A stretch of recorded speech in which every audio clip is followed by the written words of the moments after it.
It's another edition of WRAL Triangle and Two. I'm Mark Bergen. He's Luis Fernandez. Loaded pod today. Luis, it is Black Monday. A lot of change in the NFL, but we know who's going to make the playoffs. But on the flip side of this, we now know likely where Drake Maye is headed in the NFL, barring a trade. And he's going to team up with his former North Carolina teammate, Sam Howell, if everything comes to fruition. But Luis, NFL Week 18 has come and gone. What say you now that it looks like Drake Maye is headed to the Washington Commanders? So, I mean, we've known that Maye was going to be a top, whatever pick here, right? It's all going to be about need and desire and all of that stuff. I'll be curious to see how the rest of the kind of draft process shakes out for Maye because, he's definitely going to be someone I think who like passes interviews with flying colors and things like that. And because of his physical talents, I think that's going to really jump off the board to some people. The comp that you hear all the time with Drake Maye is Justin Herbert. And I think, if any, because of Justin Herbert's success on an individual level, statistically, I think that's something that's going to make that style of quarterback even more valuable, which is wild to say just in general. So I think I'm really excited to see what Drake ends up doing in this process. He's going to be either QB1 or QB2. I don't think unless Jaden Daniels just absolutely crushes everything, but QB1 or QB2. I'm with you there in terms of the prospects. I think Caleb Williams out of USC would be considered the favorite. I'll talk more about Williams in a bit, but Washington's going to have a huge overhaul. We find out today they fired Ron Rivera, who also was serving for the last 4 seasons as the team's head, not just the head coach, but the general manager as well, bringing over Bob Myers. Who is Bob Myers, Mark? Former front office executive in the Golden State Warriors that helped build Steph Curry and company into the dynasty that we know them to be, 4 NBA titles later. And he's now going to try his hand at football. So you'll have a new coach. You'll have new front office people, new ownership taken over from Daniel Snyder. And here's another thing too, Luis. The Commanders, whoever's running the front office, whether it's Myers or someone else, have the highest and the most amount of salary cap space heading into this offseason. Massive overhaul in Washington. And it looks like Drake Maye is going to be the face of that, assuming that Williams goes to the Bears, number 1 overall. We'll see how all of this shakes out, though. So one thing we talked about before we got started recording today is just kind of like going over the situation with all the picks here, because we do know that wild things can't happen in the NFL draft. You don't have to go very far to see the Panthers trading up to the number 1 spot for last year, right? So the one kind of like nugget rumor that I've seen floated around, right? You mentioned all that stuff with the Commanders, how they are, brand new owner. They just let go of Ron Rivera, all of that kind of stuff. So they're really trying to clean house. They're really trying to establish a new face, if you will. Caleb Williams is from the Washington, D.C. area. Oh, okay. So the rumor that I've seen kind of floated out there, I don't even know if rumor is necessarily the right word, more of just kind of like a thought, is what if the Commanders throw a bunch of stuff at the Bears and try and move up 1 spot and take Caleb Williams number 1? That to me would be fascinating. And then we have to look at what does that do for Drake Maye. And the Bears have a predicament of having the number 1 pick in back-to-back years. They got the King's ransom for last year's top pick. They could probably get even more. Considering how highly touted both Caleb Williams and Drake Maye is. Let me add another wrench into this plan, right? Throw the tool What in. happens if Caleb Williams, look, we expect Drake Maye to be top 3, top 2. What happens when Caleb Williams measures out lower than 6'1", which he's listed at USC right now? Come on, Mark. That's not going to coming. That day's coming. I mean, even if he does, I don't think it's going to impact it. Like we were talking about, people are going to lose their minds, Luis. Everyone said that Joe Burrow's hands were too small and he should retire. Like that's not going to. There are some of those measurables that matter. I think Caleb Williams has shown more than enough on the field to prove that those measurables are non-existent. If the absolute farthest Caleb Williams falls is QB2. That's the absolute farthest. I'm with, yeah. That's what I'm saying is, what would it take for Maye to overcome Williams? And I think that would be part of the narrative in terms of, look, we were talking about this a year ago with Bryce Young, and it says no knock on Bryce Young. He has the NFL's lowest completion percentage of any starter. And we said, well, what's the recipe for success? 5 bodyguards in front of him, stud skill position players. It didn't happen this year. Terrible coaching around him. And we'll get into the Panthers later on in this discussion. But undersized quarterbacks traditionally struggle in the NFL. That's not a hot take by any stretch of the means. So, okay, just because he's listed at 6'1", if he measures out to be like 6 foot flat, I'm just telling you, you heard it here first. January the 8th, before the NFL Combine and before April's draft. Here, so let's look really quick here at the draft order and just kind of see where the possibilities would be, right? So 1 Chicago, 2 the Commanders, 3 the New England Patriots, 4 the Cardinals. Those 3 are obviously, like, if it's going to happen and there are no trades, you would imagine it's going to happen. I don't see Drake Maye falling past the Patriots. And then what do the Patriots look like? Is Bill Belichick there? What's the offensive coordinator situation? Their receivers, they need a lot of help with the skilled players department in particular. So I don't see Drake Maye really falling past there. If someone trades up, maybe that's different. The Giants at 6 for sure would be interested. The Falcons at 8, I would imagine. But once again, I don't see Drake Maye falling that far. I think, I think those teams would need to trade up, Lewis, if they want to get Drake Maye. Yeah, there are plenty of quarterbacks, or there are plenty of teams who need quarterbacks. But essentially, if you're not in the top 3 and you want either Drake Maye or Caleb Williams, you're going to have to trade up to go get them. Which, agree there. These 2 are definitely, even if you go past those 2 and look at like Jaden Daniels, for example, and some of the other quarterbacks in that mix, like there are plenty of really talented quarterbacks. I could see this, the first half of this draft being pretty quarterback heavy. Unless Bill Belichick's coming back, and he even hasn't had that great of success since Tom Brady left, Drake Maye should be thanking his lucky stars right now, because you're getting essentially a blank canvas in Washington. Now, I know traditionally Washington hasn't been a very well-run franchise. I'm trying to be polite here. But you mentioned the Patriots and the struggles of the offense, Lewis. You're spot on. When they're tied with Carolina for least amount of points per game averaged this past season, it's like, other than Ramondre Stevenson, who missed time with injuries, like they don't have the skill position players to say, oh, okay, let's plug Drake Maye or a new rookie quarterback into this system. And what exactly do you have around him other than maybe Bill Belichick comes back? So you go to Washington, Terry McLaurin is going to be there, a very underrated receiver. And again, it's just an entirely brand new regime. Yeah. And again, I know that teams can manipulate the cap, so we probably overestimate salary cap space to an extent, but you'll be able to go out and get a player or 2 that can help a young rookie quarterback.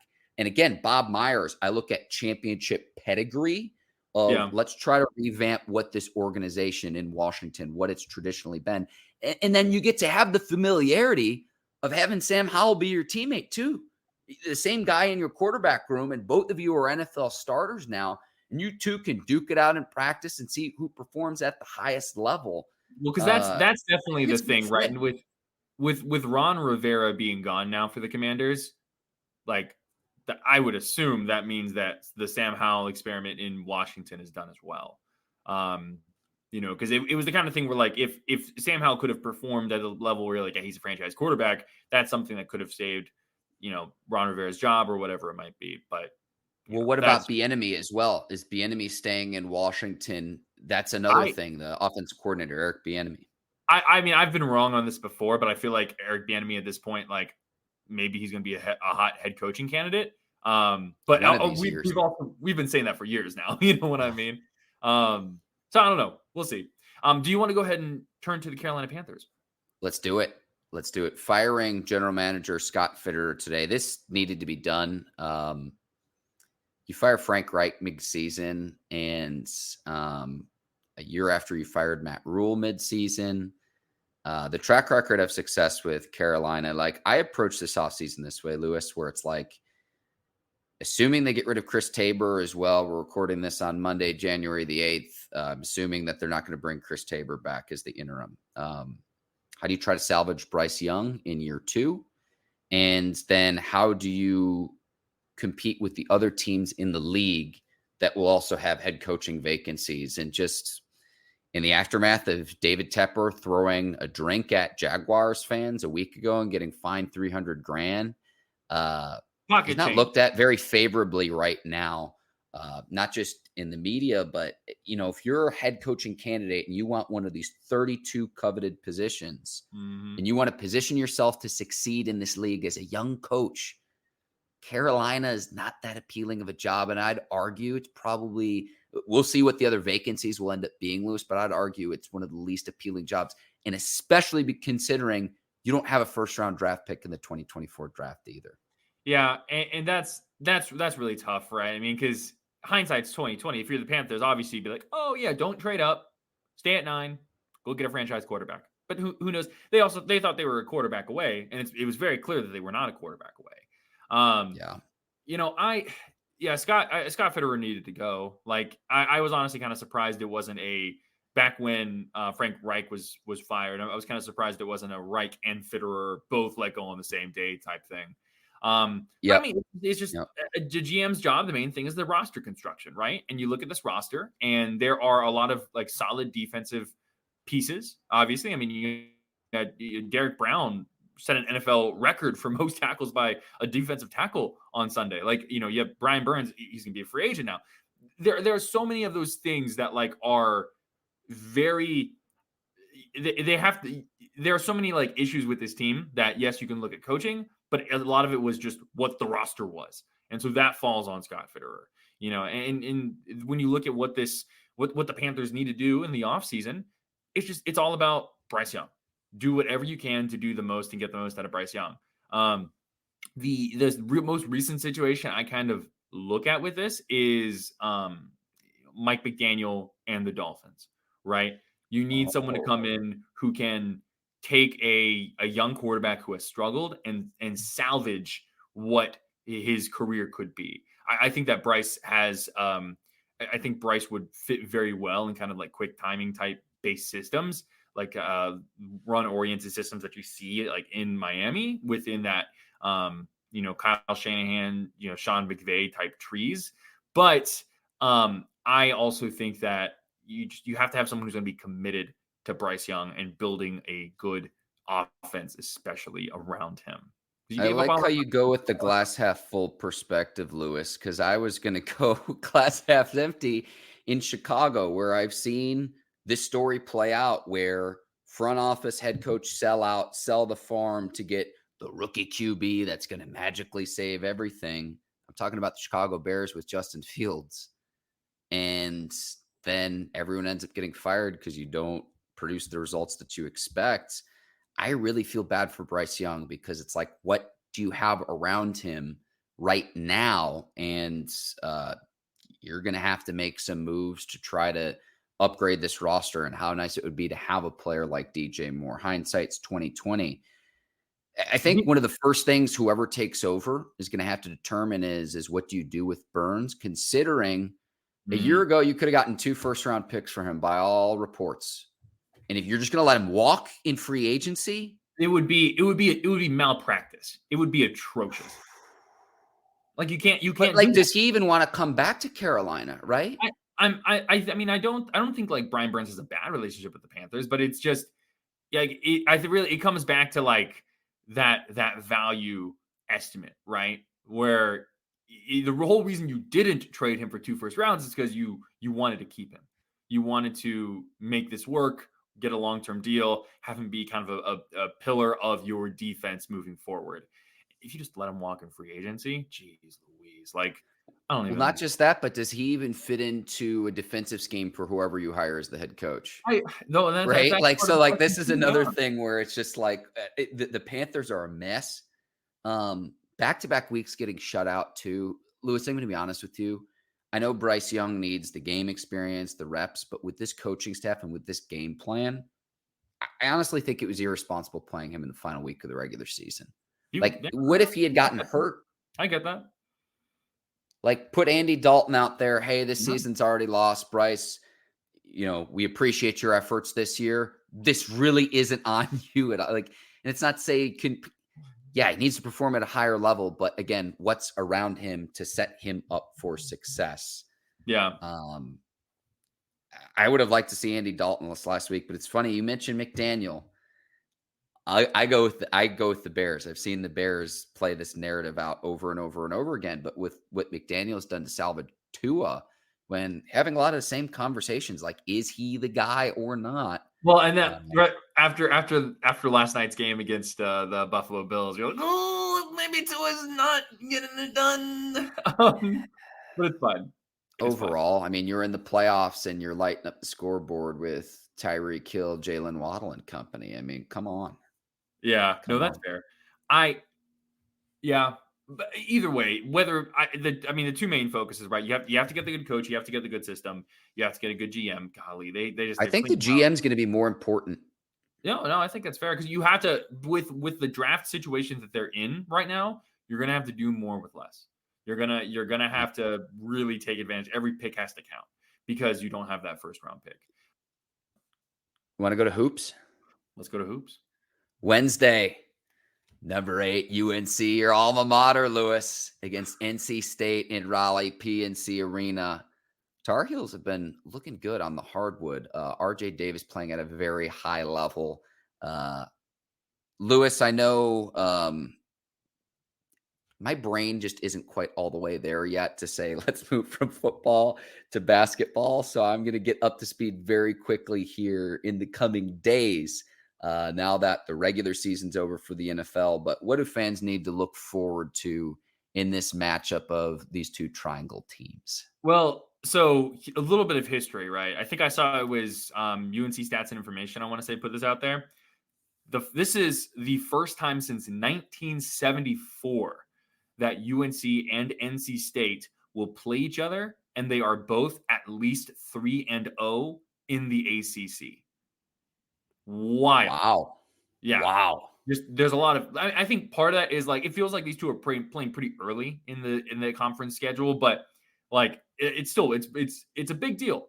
And when you look at they've both gotten here in two totally different ways, right? Mm-hmm. You have UNC who obviously is trying to turn things around from the very big disappointment that was last year. They faced a very difficult non-conference schedule. Were able to pull out some big wins in there. Had a couple of tight losses. You had them. They kind of like take this new roster built to form a little bit and have now rattled off a few big wins in conference play. And are top 10 right now in net. We're recording this at 11:33, so we haven't seen this week's AP poll, but you're going to assume they've risen in the AP poll as well. Okay. Then you have NC State, who essentially a huge overhaul of most of their roster, right? And all of their ACC games that they've played so far have been so tight, right? You have an overtime win against Boston College. You have a game winner on the road against Notre Dame, who Notre Dame is improving a little bit, but still is not very good. And then you have a pretty good performance against Virginia as well. So the thing that I think, if you look at big picture storylines for both of these teams, right? If you the question, who is this more important? Which team does this game matter more for, right? And based on where each of them stands, it's going to be NC State for sure. This one is at PNC Arena, so you're going to have it's going to be it's going to be a rowdy and rambunctious crowd for sure. For the Wolfpack, their biggest issue in order to go back to the NCAA tournament again this year is going to be their non-conference schedule. You look at KenPom, you look at the different analytics sites, and they have one of the easier non-conference schedules. You don't have a whole lot of control over that, right? They did play some good teams in there. Ole Miss on the road. They played BYU. They had some really tight games in there. Some teams that in hindsight now are, hey, those teams are pretty good. But their non-conference schedule was not very strong. And so what has happened is the Wolfpack have set themselves up in order to make the NCAA tournament. They're going to need to perform well in the ACC, especially if,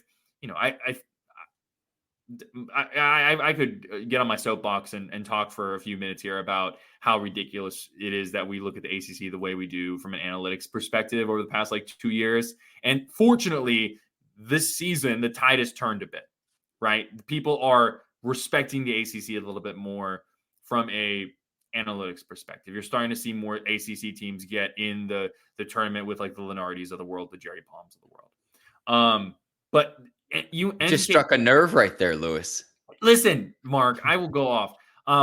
But NC State is going to need to perform well in the ACC tournament. I want to look at really quickly. Yeah, I mentioned RJ Davis.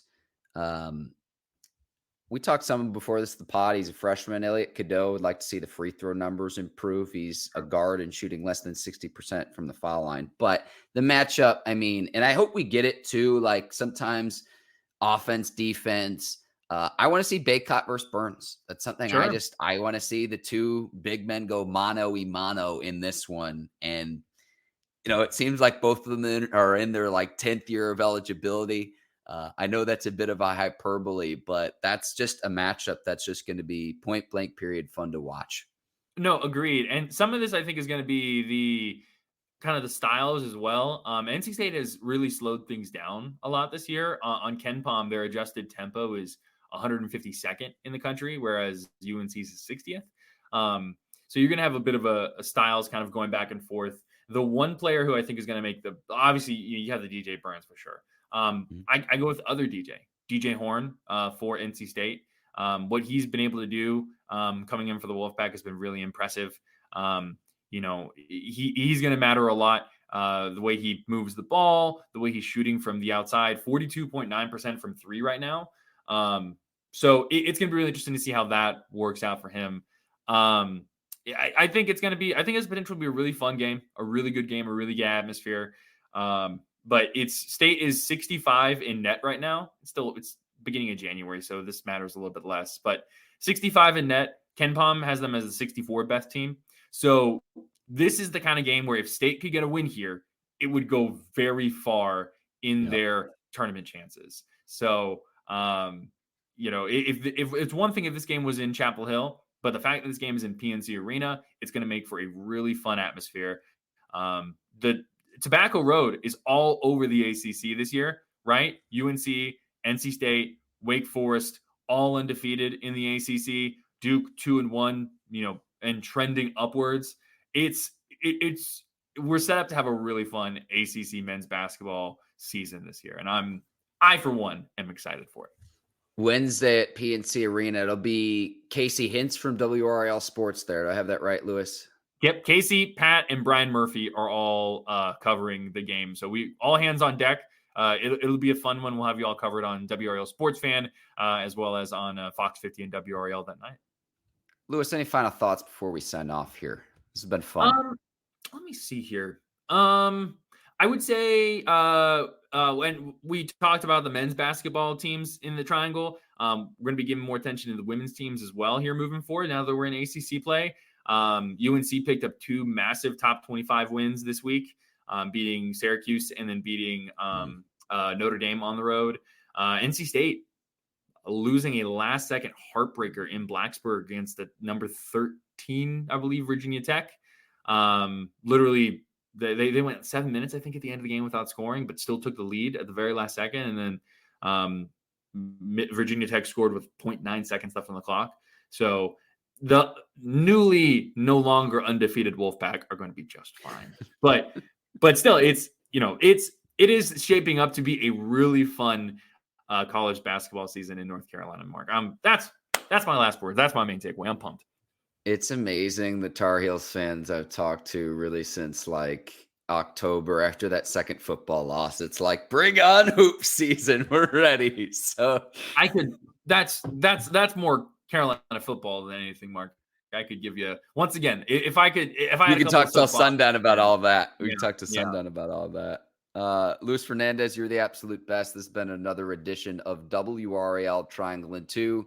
If you're watching on YouTube, tap the subscribe button on the 99.9 The Fan YouTube page, Apple and Spotify. 5 stars and 5 stars. He's Luis Fernandez. I'm Mark Bergen. We'll see you next time. Take care. So